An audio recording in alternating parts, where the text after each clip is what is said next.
How do you love somebody? The first thing is you have to understand what love is. How do we define love? What is love? Anybody? Want to help me out?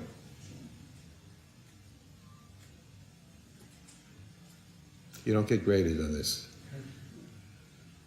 Okay, nobody wants to take a chance. So I'll tell you. Love is an emotion. Big surprise. It's not something you do, it's something you feel. You have to, when you love someone, you feel something. The idea is, how do we create a feeling about someone else? I believe, it could be that I'm wrong, but I believe the first stage, the first stop in this journey of learning how to do that is to love yourself. Over the many, many years that I have interviewed people in Orlagola, one of the questions I usually ask them is, tell me 5 good things about yourself. Maybe you'll find this hard to believe. I would say at least 90% of the people who I've interviewed, and there have been more than many hundreds, probably in the thousands over the years, not just in Orlagola, but in Yeshiva, in Derech, and other places where I've spoken, in my own shul. Most people cannot say 5 good things about themselves. Just think now for a second, can you think of 5 words that describe, positive words that describe your character? If you have a hard time, you're in very good company, okay? So we have to learn how to do that. First we have to know how to describe ourselves. If you're having a hard time, I would say, okay, anova is one of them. Humility is one of them. Okay, now we just have to find 4 more. 4 more things, okay? It's very hard to think of the words. I had a very interesting experience this Rosh Hashanah. I gave a drasha in my shul on Rosh Hashanah in the evening, the first night of Rosh Hashanah, and I live in Kiryat Sefer, and I'm the Rav of the Yotzei Chevron Minyan, even though I myself never learned there, but my son did, so I guess that's why they said I could do that. And every year I give a drasha, and this year, I won't tell you what the drasha was about, but I'll tell you how I ended it. I just said, we have to make a connection to HaKadosh Baruch Hu. We have to appreciate who He is. So, for starters, the people in the shul, the balabatim of the shul, are Magid of Shirim, it's Israeli. They're all Israelis. They're mashkichim in yeshivas, either that or they're at least learning a kollel for 10 or 15 years. I said the following. I said, can you say, don't say it out loud. I don't want you to tell me. You know, and I said, and you, Bachrim, the Bachrim in the shul, say 5, can you say 5 words that describe your wife's character or your parents' character? 5 words, describe them. Just 5 words. And you should be able to do it at the snap of a finger, without thinking. You think of them, you picture them, what are the 5 words that describe them? I saw looks on people's faces like, what are you talking about? You know, like, what planet do you come from? It's like, nobody understood what I meant. So I said, you have to be able to say 5 good things. What are 5 good things? Okay, good. About 40 years ago, I made a list of positive things. How to make a list of positive things? I was, it was 1974, I was helping Rav Noach Weinberg start Eish Torah. I was the mashkiach. I interviewed all the people. I really ran the yeshiva in those days because he was fundraising all the time. So I was responsible for having people come in. I like people. I just, everybody was great. We used to have 10 or 15 people come for Shabbos. And we'd sit at the Shabbos table, and my wife would say, I like that boy. You see how he acts with the children, and this one, and I don't like him. See, he took the plate of food. He took half the food for the family, put it on his own plate. It bothered me. How could you say that about my Talmidim? Didn't have a... But she was right. She had a much greater picture of who a person was. She could understand. I was jealous. I didn't know what to do. I didn't have that naturally. So I went to a dictionary, and I started writing down alphabetically all the positive traits, and then I have another side of a different paper that has negative traits. And then when I would interview somebody, I would take out these two papers after I interviewed them, and I go, oh, he's accurate, he's affectionate, he was artistic, he was bright, he was cheerful, and I check off this, and I check off the negative side, and I get a composite, and I say, okay, I'll accept with the yeshiva, or I don't, or I won't, Well, I've been doing this for over 40 years, and this paper is like calibrated in my eyes, and I can't help it now. When I meet somebody, I'm already, just the positive side, not the negative side. I'm already, in a 5-minute conversation, I can usually tell people more good things about themselves than they can. And that's why I like them. I feel good, because when I meet somebody, I focus on their good points. I like them. And it's easy, it works. Anybody can do it. But first you have to do it to yourself. So you don't need this list, my list. You can make your own list. You do like I did if you want. Or in the back of the base measures here, there is on the table some copies of a list if you want to have an idea of the kinds of things that you could say about yourself. I use this also for Talmidim in the yeshiva. And I say, tell me 5 good things about yourself. Okay, humility is one of them. I like to do good things. Okay, that's good. Okay, you like to do good things. Just 3 more. Very hard. I say, okay, let's do an exercise. I give you the paper. Write your name on it. Okay, I know there are people here who I've done this with. Write your name on it and check off, look at this list, check off all the things that you think apply to you. All of a sudden, he realizes there are 30 things here that he has positive things about himself that it doesn't pop into his mind. He just doesn't have it. Maybe because of the fact that we think of, our lacking so much that we don't appreciate it. But I take the paper after he signs everything. I say, I didn't have any input into this. This is what you think of yourself. And I read it. I don't tell him that. What I tell him is, I think that there's somebody in the yeshiva who will really be a good friend for you. Let me describe him. He's altruistic. He's ambitious. He's brave. He's bashful. He's cheerful. He's caring. He's consistent. He's compassionate. He's modest. He's logical. He's intellectual. He's imaginative. He has self-control. He's resources. He's polite. He has all these things. Would you like to have a friend like that? So the people who are more on the ball realize I'm talking about them. I read it out of alphabetical order. And they said, yes. I said, that's the way people see you. Why can't you see yourself that way? So I'll give you an exercise. I want you to take this paper for 2 weeks, once in the morning and once at night. Instead of doing like I did, he is, say I am, when nobody's around. Because you don't want the men in the white coats to come take you away. You have to realize. So when no one's around, you go, I am altruistic, I'm assertive, I'm autistic, I'm capable, I'm cooperative, and you start getting these things. After 2 weeks, you become familiar with the words.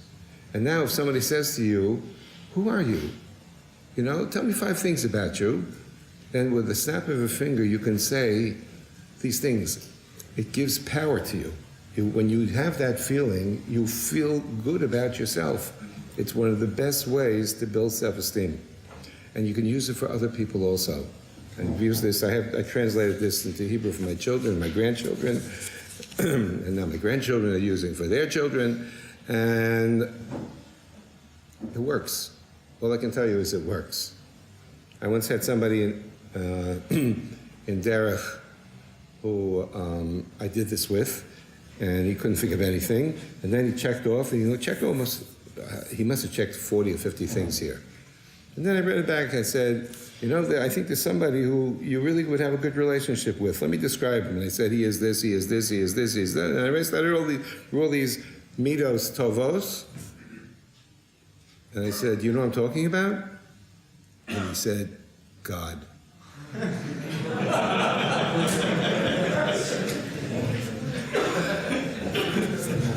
It's a true story.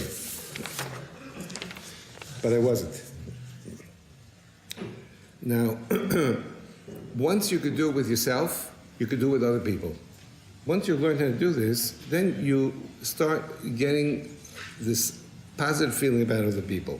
And if you can do that, then you become successful in your kiruv.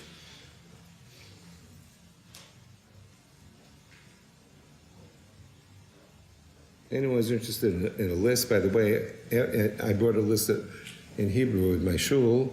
I brought about 25 copies. They were all gone the night of Rosh Hashanah. People took them. And I hope that it helped, at least in their marriage.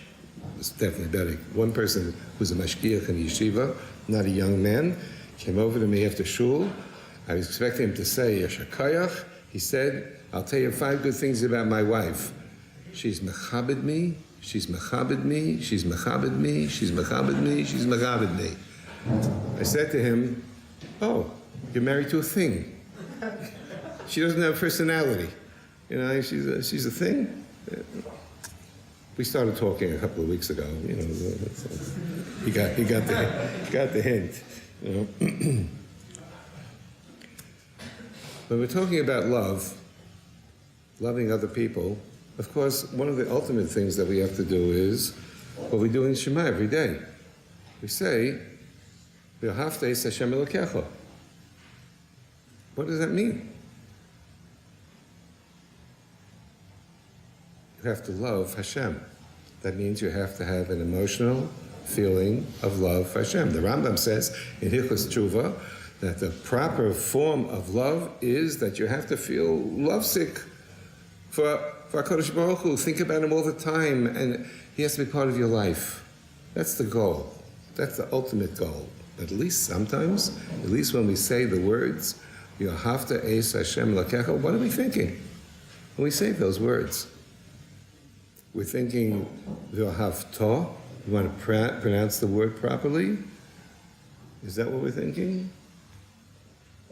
Or are we thinking what the concept is really about? How do you love Hashem? Who is he that you should love him? You can't love a thing. He's not a thing. In this aspect, maybe, of Ein Sof, we can't even relate to him. But as the Ramchal begins the Sefer Derech Hashem, he speaks about the aspect of Hashem, if Kaviyachol, we can say such a thing, an aspect of Hashem, as the Borei. Our relationship with Hashem is, he's the Borei, we're the Nivra. He's the creator, we're the created. And in that, he gave us a Torah. And in his Torah, he describes a personality. He tells us about midos that he has. Now, there are certain ways to love Hashem. One of the ways you could love Hashem is, very simply, you love Hashem because of the fact that Hashem is so good to you. You appreciate what you have, which is a wonderful madrega. Everybody should do that. I recommend, make a list of 50 things that you have from Hashem. You have eyesight, you have health, you have children, you have family, you have parents, friends, clothes. I mean, the list of 50 is a joke. I mean, once you start writing a list, you can't stop. But it's only to give you a sense that you have a lot. And then take one of those things and have a conversation with the Kodesh Baruch Hu. This also has to be alone. Nobody in the room, because they'll really call the men in the white coats if they hear you doing this. Say, Hashem, I want to thank you for, it's called tefillah. But say, Hashem, I want to thank you for, I want to express my appreciation. Right? Try it. You start building a relationship when you make it real, because that's what it's supposed to be when we say Modi Manach Lelo. We're thanking Hashem for those things. And do it for something specific. That's one way to love Hashem, to develop a love for Hashem because what He does for you. The Pele Yoetz says something very interesting. He says there are two forms of loving Hashem. One is you love Hashem because you love yourself. He said that's when you do that, when you appreciate what you have, you love Hashem because you love you. But there's a better way, a higher way. When you realize, Yiras Haromus, when you realize how great Hashem is, and you love Him because He's lovable, that's already the highest madrega. And the Ramchal says in Hasidus, Hinei Ikar Ha'ira, He Yiras Haromus. That's not Yiras Hachet. Not afraid that Hashem's going to do anything to you. It's a sense of awe when you realize how great HaKadosh Baruch Hu is. Whatever capacity we have to realize how great He is. Shetzorech ha'odam lachshov ba'odam mispalel o osem mitzvah ki lifnei melech malchei ha'melochim hu mispalel. That when a person is davening or doing a mitzvah, he should realize he's standing before the Ribbono Shel Olam, the Melech Malchei HaMelochim. Ma shehi his ear hatana, and this is what the Tana warned us when he said, Keshta mispalel da lifnei mi ato mispalel. In other words, says the Ramchal, v'nei shlosha devarim tzarech sheyistakel odom v'yisponen heitev. Person has to look at three things and think about them. Kidei sheyagia el zos hayira, he should get to this level of yiras aromamus. Shehu omed mamash. You can tell the author felt it. This is an emotional term. You don't say mamish unless you really mean it. Shehu omed mamash lifnei abori yisparach shemo v'nosei nimo.